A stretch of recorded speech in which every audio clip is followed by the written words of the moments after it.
Bonjour à tous, j'espère que vous allez bien. Aujourd'hui on se retrouve pour la vidéo analyse du PPV Payback qui s'est déroulé dans la nuit entre hier et aujourd'hui. Avant toute chose, encore une fois avant toute chose, j'aimerais vous dire que si vous voyez que cette vidéo ne dure pas très long, c'est parce que je ne suis pas en forme. J'ai appris le décès d'un ami il y a 2 jours. Donc vous imaginez que j'ai pas forcément la tête à ça. Cependant, malgré cette triste nouvelle, j'ai décidé de vous faire ces vidéos. Donc j'ai longtemps hésité avant de faire ça, parce que je me suis dit, pense peut-être à toi, mais le fait de faire ces vidéos-là me fait changer un peu les idées. Donc voilà, et puis je fais ça aussi pour vous, si vous regardez mes vidéos, donc tant mieux, sinon je fais ça dans le vide, tant pis. Non, je sais qu'il y a des personnes qui regardent mes vidéos, et encore une fois, merci à vous. Et pour vous remercier aussi, et pour me faire changer les idées du même coup, la vidéo Busted Open n'arrivera pas demain, mais mercredi. Mais demain, il y aura une vidéo tag, donc allez voir la chaîne de Pires Lobo de WWE Fan qui m'a tagué si vous ne savez pas ce qu'est ce genre de vidéo, si vous ne connaissez pas ce principe. Et jeudi, il y aura aussi une vidéo, c'est les pronostics des phases de groupe de la Coupe du Monde de football. Donc il y aura 3 vidéos durant le mois de la Coupe du Monde. Et la première est là, elle dure 15 minutes si je me souviens bien, parce qu'elle est déjà tournée. Et la vidéo tag de demain est déjà tournée aussi. Et elle dure à peu près 23 minutes. Donc ça fait de bonnes vidéos. Donc la semaine marathon continue. Et dernière petite chose avant de commencer. Je suis désolé, je m'excuse de ne pas avoir fait cette vidéo analyse de NXT TakeOver. Cependant, je pensais la faire vendredi, mais bon, déjà, trop de temps en passerait. Mais Jonathan Scotty l'a fait, donc je vous invite à aller regarder ses impressions parce qu'il a tout dit. Je n'ai pas d'autres choses à rajouter. Donc allez voir à la chaîne de Jonathan Scotty si vous voulez voir une vidéo analyse de ce PPV deuxième du nom de NXT.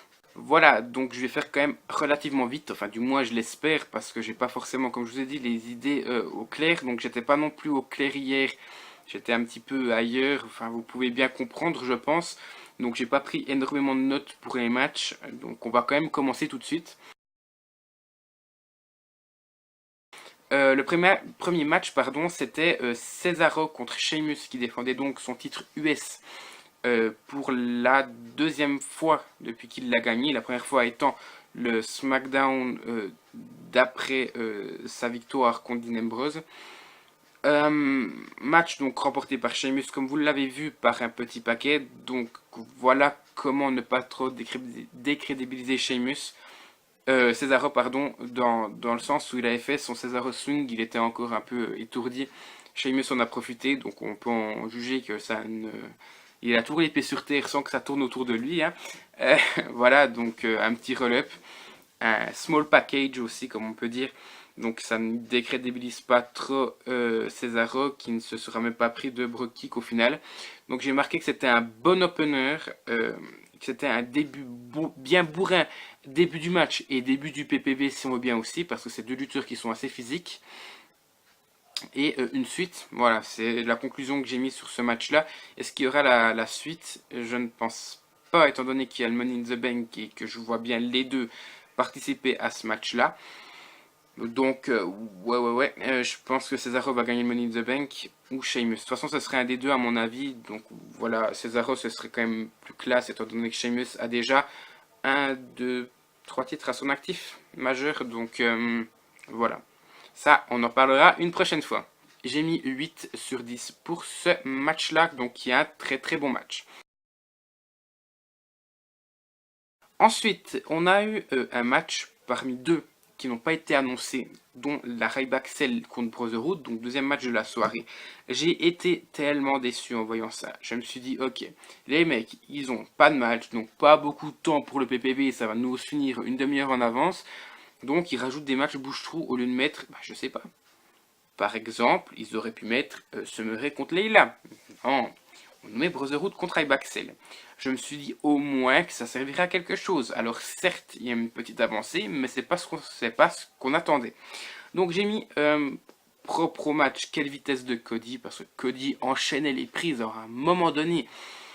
C'était juste incroyable.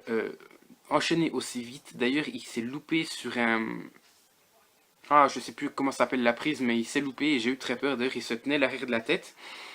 J'ai plus le nom de la prise. Voilà, encore une fois, je suis pas à mon affaire, je m'en excuse.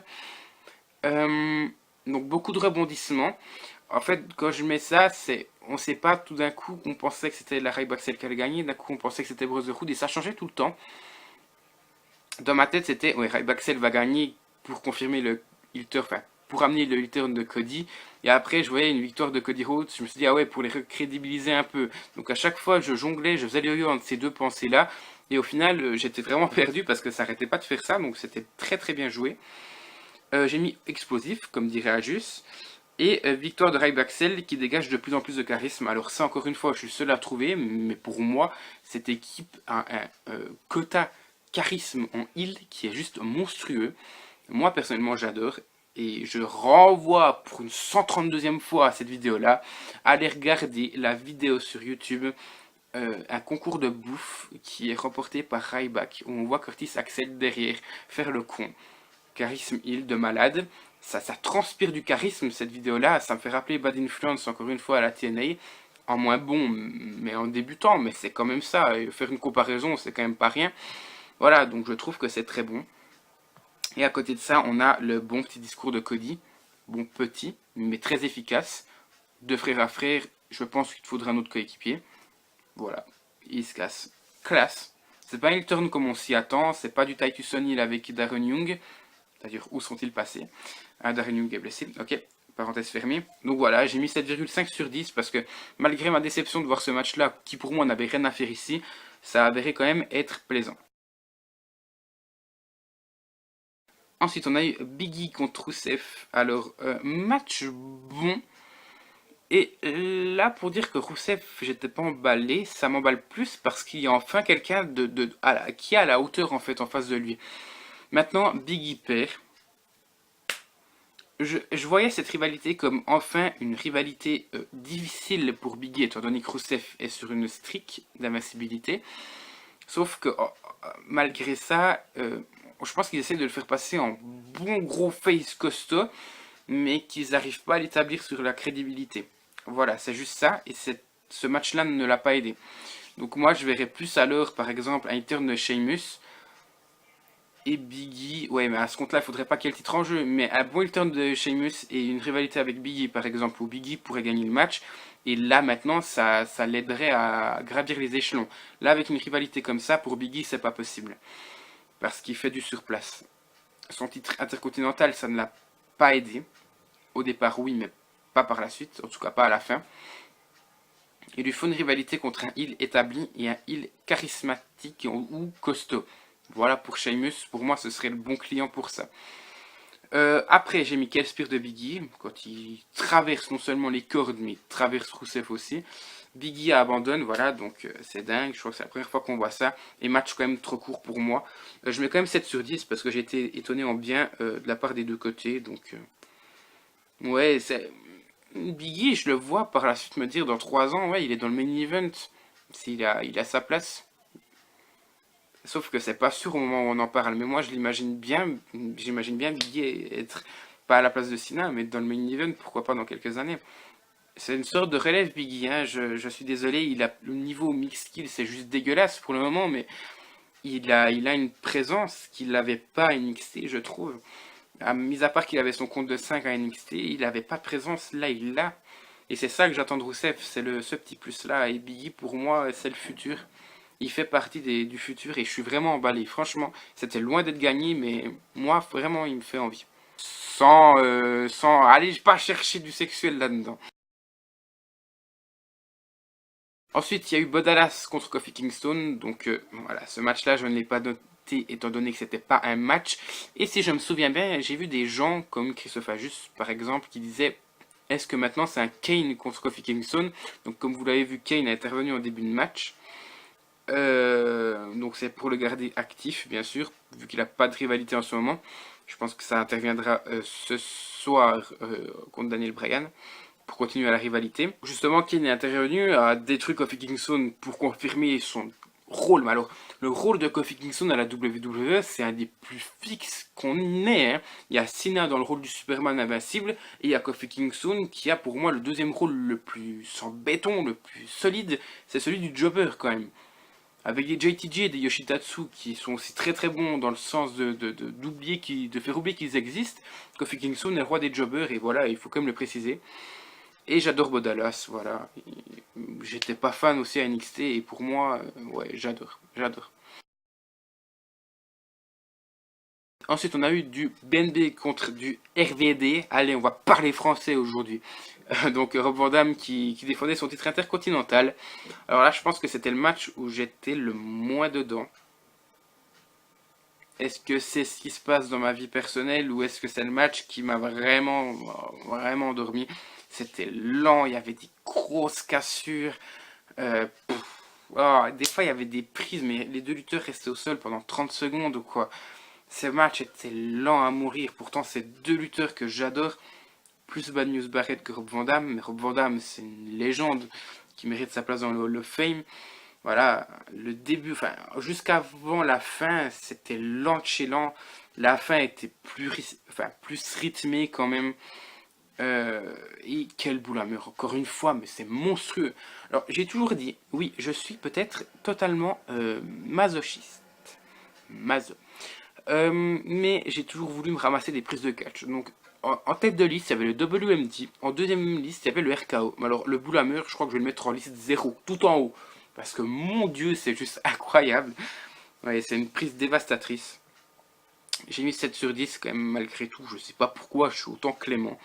Mais ouais, j'ai mis 7 sur 10. Voilà, allez savoir pourquoi. Ensuite, voilà, on a un match que je n'aime pas, dans le sens, c'est John Cena contre Bray Wyatt. Je ne l'aime pas dans le sens où c'est un très bon match, bien rythmé, où ça bouge de tous les côtés avec les Usos et la famille Wyatt qui contribuent largement au prestige de ce match-là. Mais voilà, enfin, je vais d'abord vous dire ce qui s'est passé, mes analyses. J'ai mis quelle entrée de Wyatt avec les gens dans le public avec leur portable. Quel lui est pour Cena à côté de ça, il est détesté, c'est incroyable. Ensuite, la puissance de Wyatt est impressionnante. Alors, on peut parler de Ryback qui démonte tout et qui limite blesse vraiment des lutteurs. Lui est juste malade. L'impact qu'il a dans ses prises, c'est juste monstrueux. Encore une fois, digne de Bad News Barrett et un match entre les deux, ça pourrait être pas mal à part ça. Voilà, j'ai mis Dingue Uso et Family Wyatt.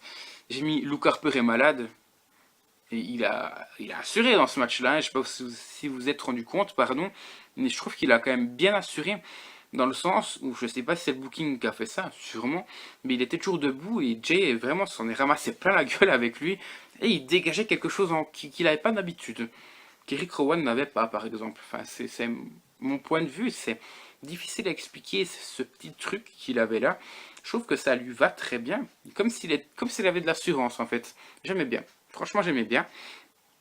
Mais voilà, après, Cena vainqueur, d'accord. Alors, Bray Wyatt s'est fait ramasser un double A sur ce machin, ça s'est cassé. Cena a balancé le truc devant, il peut plus se relever. Ok, pour moi, j'appelle ça une fin controversée quand même. Mais la victoire de Cena, elle sert à quoi? Donc là maintenant, je sollicite vos commentaires. Que vous soyez fan de Cena ou pas, j'ai juste envie que vous me disiez à quoi cette victoire peut bien servir. Je me mets du côté de Cena. Je suis John Cena, je gagne contre Bray Wyatt. Cette victoire ne me sert strictement à rien, dans le sens où mes principes ne sont pas mis en jeu. Loyauté, respect, humilité, tout ça. Non, on n'a pas parlé de ça avant le match, donc c'était pas remis en cause. C'était pas si Cena perd, tout est remis en cause. Non, pas du tout. Ça aurait pu arriver par la suite dans la gimmick, si la gimmick de Cena aurait changé, d'accord, mais c'était pas remis en cause. Donc une victoire de Cena n'arrange pas une défaite non plus. Enfin, une défaite, ça aurait rien changé à Cena, donc la victoire, elle est ridicule. Maintenant, la défaite de Wyatt, mais vous imaginez, elle va peut-être pas servir à grand chose, mais c'est déjà la deuxième défaite de Wyatt à la WWE en PPV, deuxième PPV sur 3, et deuxième face à Cena. Déjà ça choque personne, j'ai l'impression. Mais en plus, une défaite de Wyatt qui était considéré comme un grand qui perdait jamais, Daniel Bryan a perdu contre lui au Royal Rumble. Hein. Royal Rumble, je crois, ouais. Alors qu'il dominait. Daniel Bryan a battu Cena au SummerSlam. Bref, juste pour passer, pour faire des comparaisons stupides. Mais une défaite de Wyatt n'est peut-être pas super contraignante, mais une victoire de Wyatt, mais vous vous rendez compte ce que ça aurait imaginé?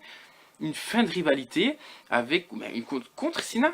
Cena qui perd enfin une putain de rivalité. Non, je suis désolé de m'énerver, mais Cena gagne toutes les rivalités. Mais regardez où était Wade Barrett à la fin de Nexus. Il était plus là. Le Miz, il a gagné à WrestleMania 27, 28, je sais plus. Mais il a perdu le match Extreme Rules. Regardez où il est maintenant.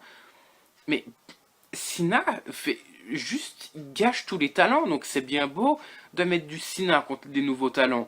Ok, Bray Wyatt, ça l'a permis de faire gravir des échelons, d'accord, mais il va aller où? Donc après c'est Bray Wyatt, on parle pas du Miz et de je sais plus qui, de Wade Barrett. C'est Bray Wyatt qui a quand même une gimmick de malade, on peut le faire rebondir. Mais en attendant, ils n'ont pas su faire ça avec Miz et Barrett, qui ne sont pas des cas désespérés, loin de là. Et je trouve ça dégueulasse de faire passer Cena. Cena, ça fait 12 ans qu'il est là. Il n'a pas besoin de gagner des guerres.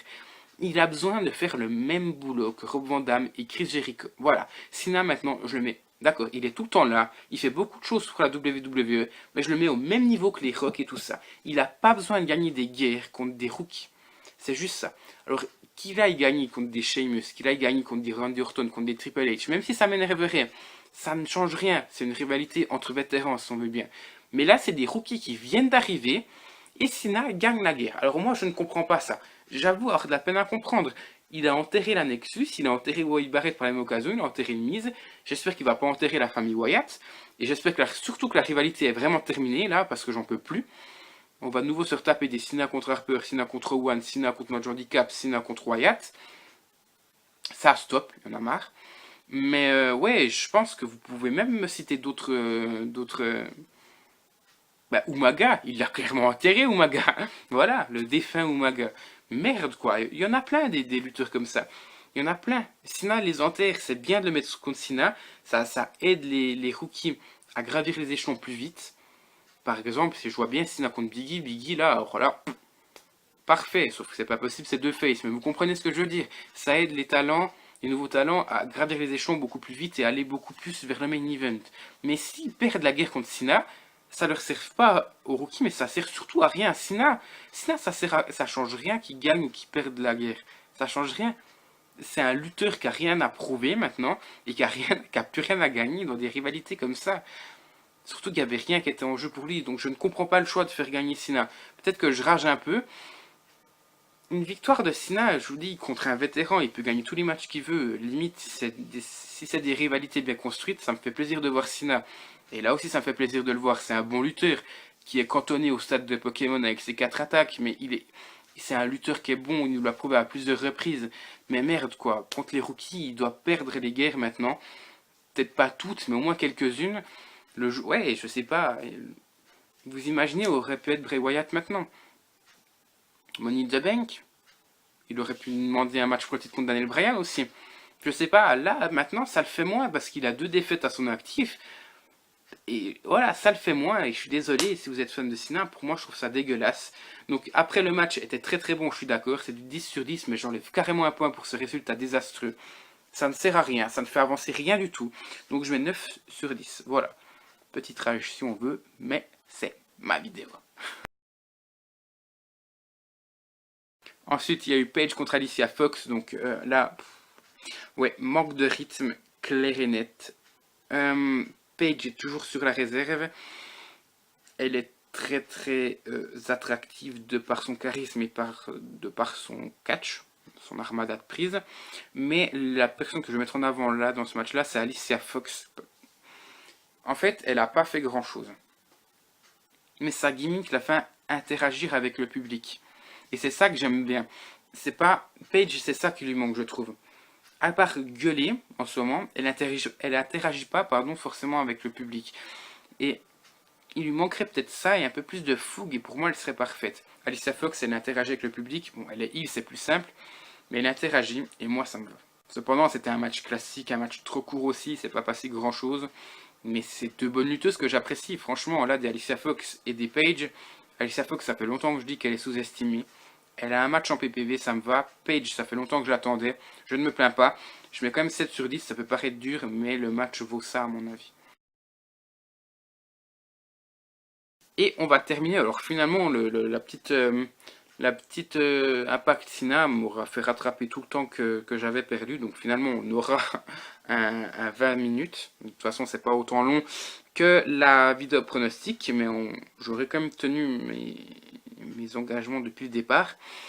Le dernier match, c'est Evolution contre The Shield. Alors, c'est le match le plus non banal. Je n'ai pas peu commun, non commun, incommun. Je sais pas comment vous pouvez appeler ça. J'ai pas le mot en tête, mais c'est la première fois que je vois un match comme ça. Normalement, c'est des matchs qui sont toujours séparés en plusieurs parties, des matchs qui sont construits. Alors, je dis pas qu'il n'est pas construit. Au contraire, il était bizarre, mais très très appréciable à voir. D'ailleurs, je vais vous le dire, c'est du 10 sur 10 hein, pour moi. Mais ouais, c'est bizarre parce que le Shield semblait être toujours en décalage entre eux et contre l'évolution. Comme l'a dit Christophagus, ils reviendront tout le temps en même temps et il n'a pas. Donc de ce fait-là, ils étaient toujours en match handicap, si on veut bien, ils se sont fait démonter. Et quand j'ai vu l'heure, donc déjà bravo à la WWE de nous avoir fait croire qu'elle allait avoir du retard et finalement elle nous a accordé 10 minutes en plus. Mais à 5 heures, aucune élimination et le Shield s'était tout le temps fait dominer. À aucune reprise, ils étaient revenus dans le match, à part au départ. D'ailleurs, justement, c'était une déception au début de match. J'ai cru que ça allait se transformer en normal tag. Ça aurait été ridicule. Euh, donc ouais, vraiment, c'est... Après, ça a bien... J'étais déçu de par le normal tag et de par la domination de l'évolution. Je me suis dit, c'est dégueulasse, et en plus, ils vont gagner le match, parce que je voyais le pedigree sur Seth Rollins. Après, il y a une chose que j'ai pas compris, le No Holds Bar match, est-ce qu'il entraîne le False Count Anywhere? Dans le sens où est-ce que par exemple Triple H aurait pu faire son tombé sur Seth Rollins après lui avoir porté son pedigree sur la chaise, sur la rampe d'accès au ring. Ça je ne savais pas, j'aurais peut-être dû me renseigner. Mais voilà, je me suis dit, l'évolution va terminer ce match et finalement aura juste démonté le Shield. Je comprenais pas l'intérêt de faire ça et je me suis dit c'est dégueulasse parce que non seulement il coupe Wyatt un peu dans son élan, mais le Shield aussi. Donc après coup, en voyant le résultat, j'ai compris pourquoi ils ont fait ça. Donc ils ont amené l'évolution en tant que dominateur tout le long du match, mais pour se faire vraiment démonter à la fin. Si on regarde le résultat, on peut se dire l'évolution s'est fait démonter. Hormis là, si ceux qui ont gardé le PPV, ils sauront que c'est totalement l'inverse. Mais voilà, c'est un match qui est vraiment pas commun. Et enfin, je pensais pas que je pouvais être étonné. J'étais vraiment toujours... J'étais là, quoi? Comment ça se fait? Je comprends rien. Et voilà, au lieu d'avoir un match où être comme ça, puis faire... Ouais, bof. Faut faire ouais, ben là j'étais en interrogation et c'est rare, si ce n'est pas la première fois que ça arrive. Donc ouais, les petites notes que j'ai mis, c'est démolition du shield par l'évolution. La fin est magnifique, c'était intense. Je pensais que le shield était terminé et ça durait, ça durait, ça durait. Et j'ai mis shield vainqueur, heureux. J'étais, je crois que j'ai hurlé de joie. Rollins magnifique qui saute depuis là-haut. Enfin voilà, c'est vraiment, c'est du parfait pour moi. C'est juste, Daniel, j'espère que tu as coupé cette vidéo à partir de 20 minutes, sinon tu vas me frapper. Ouais, donc j'ai mis du 10 sur 10. Donc je pense que je vais mettre les moyennes tout au long du match avec mes notes ici. Je pense que je l'aurais fait ça. Ça peut changer pour les vidéos analyses, donc je le ferai. Donc vous avez le résultat là maintenant du coup. 55,5 divisé par 7, ça fait 7,92. J'arrondis à 7,9. Je mets juste 7,92. Alors si je regarde là, c'est parce que j'ai mis note, hein, je pense que vous l'avez compris. C'est juste que le PPV Extreme Rules 2014, le dernier, avait 7,9 aussi. Donc ça, vous voyez, pour moi, c'est à peu près du même. La conclusion de ce PPV, c'est qu'il y a des bonnes choses. Niveau catch, c'est bien. On peut pas dire le contraire. J'ai pas été déçu, à part le match des Diva, mais voilà. Ça, c'était pas très très haut non plus, donc ça m'a pas déçu. Niveau Ring, j'ai pas été déçu. Le problème, c'est la mauvaise organisation de la carte. Rajouter 2 matchs, je trouve ça 0. Surtout qu'ils auraient pu annoncer qu'ils avaient d'autres matchs en réserve. Et le choix de Messina, voilà, c'est clairement ça qui a fait baisser. Ça aurait pu. Une victoire de Bray Wyatt, ça aurait fait 2 matchs 10 sur 10, première fois. Donc ça aurait pas atteint WrestleMania à 30, hein, de loin pas. Mais on aurait pu se rapprocher du Royal Rumble qui avait fait 8,8 sur 10. Je vous rappelle que WrestleMania 30 a fait 9,1 pour moi. Ouais, niveau in-ring, donc en conclusion, niveau in-ring, c'est du très bon. Niveau organisation et niveau résultat, c'est du beaucoup moins bon. Voilà, et je pense surtout à Sina, encore une fois. C'est bien pour lui, ok, cool, mais ça lui apporte rien. Voilà, c'est bien pour les fans, c'est bien aussi pour tous les petits enfants qui vont regarder, toutes les femmes qui vont regarder aussi, parce qu'ils vont se dire que la C-Nation n'est pas morte. Je comprends pas hein, de se dire ça, étant donné que la C-Nation était soi-disant contre Sina. Bref, que d'interrogation. J'ai hâte de voir ce qui va se passer avec Sina ce soir. Mais là, j'arrive franchement à un trop plein. Il faut que la WWE fasse quelque chose. Alors, je ne demande pas le heel turn, mais il faut qu'elle bouge pour Sina, parce que là, ça va pas durer longtemps comme ça. Ça va pas durer longtemps comme ça, il faut que ça change. Voilà. Merci de regarder cette vidéo, tout d'abord. Finalement, mes petits problèmes personnels n'auront pas entaché cette vidéo. Vous pouvez vous abonner... Ah non, mais non, les notes, elles sont là, pardon. Oh là là. Vous pouvez vous abonner en cliquant là. Oui, l'effet miroir du portable. Hein, parce que pour moi, ma gauche, elle est là, mais pour vous, elle est ici. Hein, là, voilà. Donc, ouais, les notes étaient ici. Vous pouvez vous abonner en cliquant là, ici. N'oubliez pas. Sinon, vous pouvez liker, commenter aussi. Je vous avais demandé quelque chose. Je crois que c'est par rapport à Sina. Donc, n'hésitez pas à commenter. Et nous, on se retrouve demain pour la première vidéo pronostic autre que le catch, mais c'est toujours du sport. Donc pour la Coupe du Monde de football, donc si vous êtes fan de football et si vous voulez voir des pronostics complètement loufoques, pour la première phase de groupe en tout cas, n'hésitez pas à checker ça demain, ça arrivera à 13 h. Voilà. Merci d'avoir regardé cette vidéo et à demain. Bye bye à tous.